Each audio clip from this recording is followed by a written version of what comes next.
जवानों याद रहे, जख्म लगे तो मेडल समझना।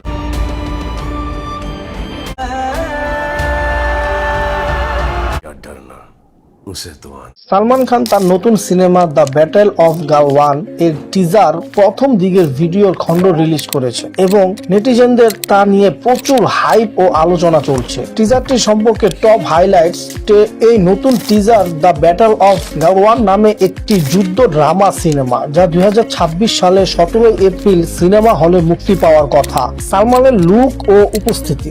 সালমান খান ভারী সেনা ইউনিফর্মে যুদ্ধক্ষেত্রে একাধিক গভীর দৃশ্যে দেখা গেছে, যেটা তাকে খুবই শক্তিতে ভরপুর এবং সিরিয়াস চরিত্রে তুলে ধরেছে। টোন ও মুড। টিজার রাগ, দেশপ্রেম ও অ্যাকশনে ভরপুর মনোবল এবং দৃশ্যগুলো অনেকই চমৎকার এবং রোমাঞ্চকর অনুভূতি পেয়েছেন বলে মন্তব্য করেছে নেটিজেনদের রিয়াকশন। দর্শকরা টিজারকে অনেক দারুণ এবং ফায়ার বলে মন্তব্য করেছে। অনেকে বলেছেন সালমানের ইউনিফর্মের উপস্থিত ও দেশগুলো তার ব্যাক ইঙ্গিত দেয়। ভার্চুয়াল প্ল্যাটফর্ম ইউটিউব ও সোশ্যাল মিডিয়ায় কমেন্টের প্রশংসা ও উত্তেজনা স্পষ্ট। মোটের উপর বাস্তব জীবনের গালওয়ান সংঘর্ষ এবং পটভূমিতে তৈরি এই টিজার অনেকই জোরালো, প্রভাবশালী ও আবেগ ঘন বলে মনে করেছে। টিজারটি রিলিজ হয়েছে আজ সালমানের 60তম জন্মদিনে। এই যুদ্ধভিত্তি ড্রামা যেটি বিশ্বের সেনাবাহিনী আয় করতে তুলে ধরবে। আজকের নতুন ভিডিওটি এখানেই। ভালো লাগলে চ্যানেলটি সাবস্ক্রাইব করে পাশে থাকুন।